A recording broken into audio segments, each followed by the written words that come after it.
The last 30 days, बस last के कुछ 30 दिन, और इसके बाद इंशाल्लाह तुम एक गवर्नमेंट मेडिकल कॉलेज में होंगे। तुम्हारा ये जो प्रिपरेशन वाला लूप है ये ख़त्म होने वाला है। मैं इस मोटिवेशन के साथ ही वीडियो शुरू करने वाली हूँ, ताकि तुम जितनी देर इस वीडियो को देखो एटलीस्ट उतना देर, और उसके बाद तुम मोटिवेटेड रहो कि तुम्हारा सिलेक्शन होगा और तुम एक मेडिकल कॉलेज में इंटर करने वाले हो। सबसे पहली बात, जो भी तुम्हारे दिमाग में डाउट है, लो कॉन्फिडेंस है, इन सब चीज़ों को दूर करो।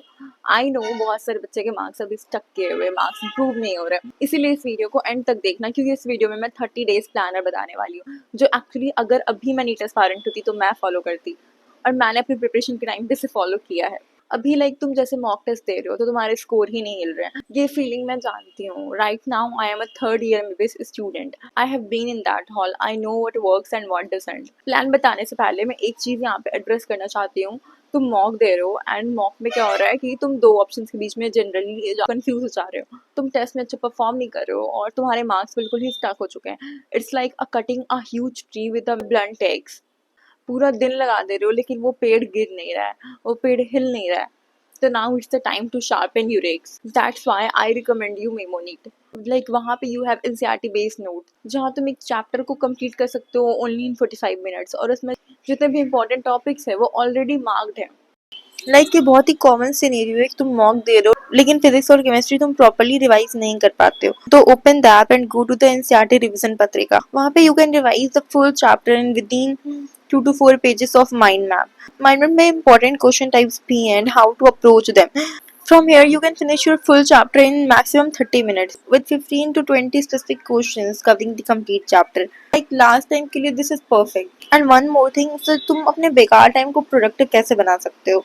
Like when you are just laying on your bed, you don't feel like opening a book. तो तुम ऐप को ओपन करो, select any chapter, custom test generate कर लो। वहाँ पे तुम मैक्सिमम 45 मिनट में एक कंप्लीट चैप्टर को रिवाइज कर सकते हो बेड पे लेटे लेटे।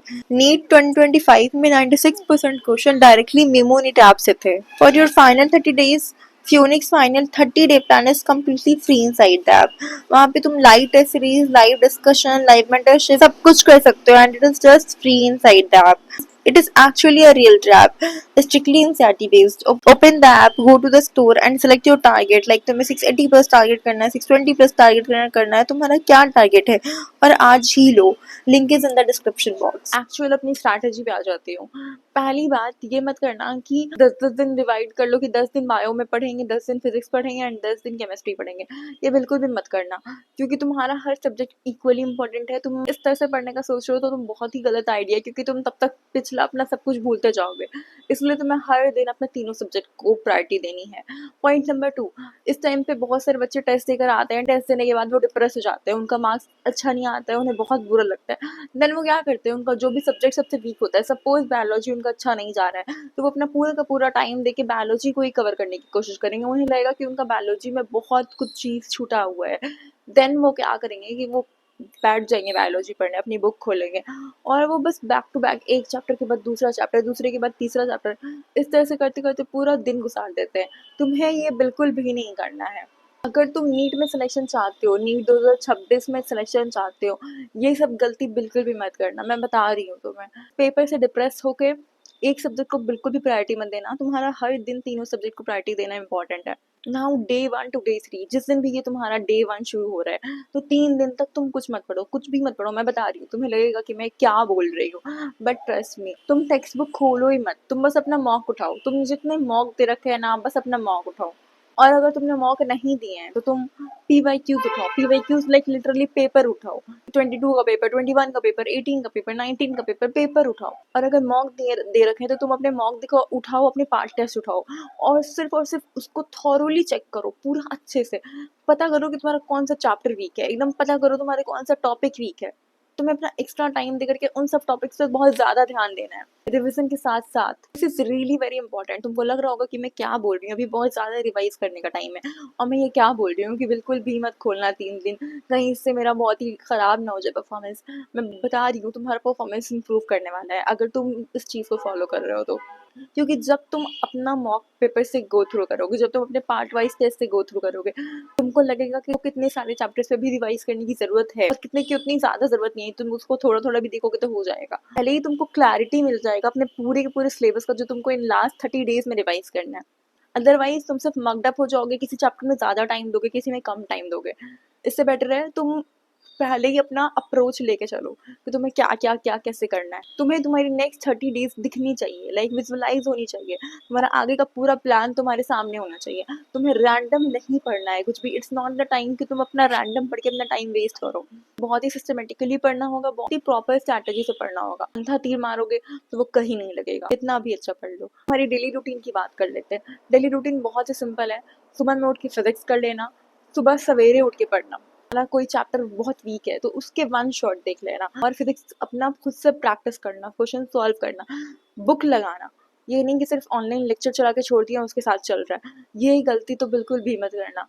और अगर तुम ये चीज़ कर भी रहे हो तो वीडियो पॉज करके खुद से सॉल्व करना। Like majority of the question तुम्हारे खुद से सॉल्व होने चाहिए इस टाइम पे, तुम्हारे टीचर के भरोसे नहीं, तुम्हें खुद से सॉल्व करने हैं। उसके बाद तुम्हें क्वेश्चन लिटरली क्वेश्चन सॉल्व करने हैं हर चैप्टर के। तुम टारगेट बनाओ, आज फिजिक्स में तुम ये 2 चैप्टर करोगे, रे ऑप्टिक्स करोगे, न्यूक्लियस करोगे, भी 2 चैप्टर टारगेट बनाओ या 1 चैप्टर टारगेट बनाओ, उसको डेली करो। जो तुम्हारा लाइक 11 से 1 बजे तक का टाइम है या 2 बजे तक का टाइम है, इस टाइम पे तुम अपना केमिस्ट्री पढ़ो। मैं तुम्हें सब्जेक्ट वाइज स्ट्रैटेजी भी बताती जा रही हूँ, keep this in mind. And chemistry को भी तुम्हें क्योंकि अभी तुम्हें रिवाइज करने का टाइम है, तो इट्स नॉट लाइक दैट कि तुम अपनी एनसीईआरटी खोल के बैठ जाओ एंड तुम बस पैसिवली रीड करो। That is not how you revise actively by closing your book and just thinking about that.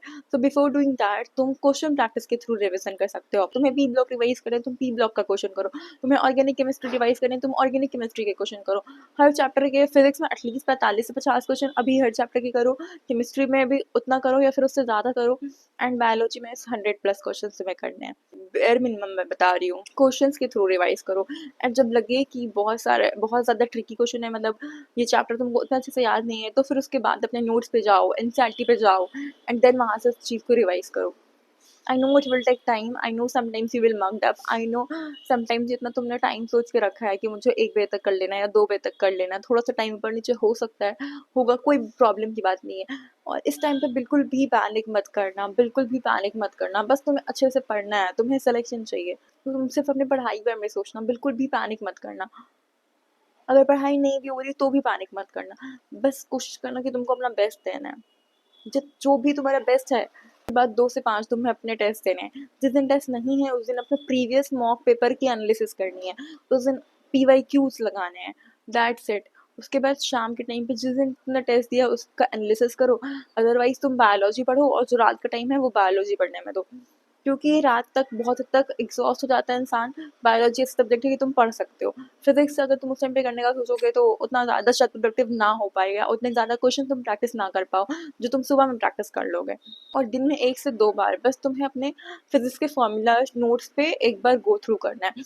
Like अगर तुमने अभी भी नहीं बनाया है तो तुम वो बना लो। हर चैप्टर के 1 पेज में कंसाइज फॉर्मूला नोट्स बना लो हर चैप्टर के। मोस्ट ऑफ द जितने भी इंपॉर्टेंट चैप्टर्स हैं, मैकेनिक्स हो गया, ग्रेविटेशन हो गया, करंट इलेक्ट्रिसिटी होगी, इलेक्ट्रोमैग्नेटिज्म हो गया, EMI, modern physics, ray optics, wave optics, SM, इन सभी चैप्टर्स के एक एक पेज के शॉर्ट नोट्स बना करके सारे फॉर्मूला नोट्स बना के अपने वॉल पे पेस्ट कर लो और हर दिन इसको देखना।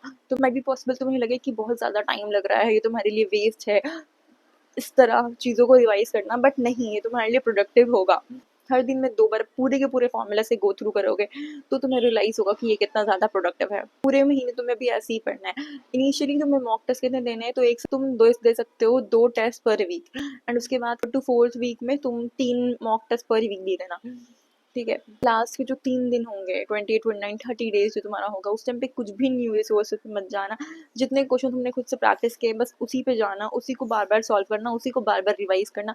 ऑर्गेनिक केमिस्ट्री को मैं बता रही हूँ, लिख लिख के सारे के सारे नेमिंग रिएक्शन को याद करना, शॉर्ट नोट्स पे गो थ्रू करना, सिर्फ तुम्हारी मिस्टेक नोटबुक है उसको रिवाइज करना है, और एक प्रॉपर नींद लेनी है। इतना नहीं घबराना है, तुम अच्छे से पढ़ोगे, तुम हर चीज़ सॉल्व करते जाओगे, तुम अपनी मिस्टेक्स पे ध्यान देते जाओगे, तो डेफिनेटली तुम अच्छी जगह पहुंच जाओगे।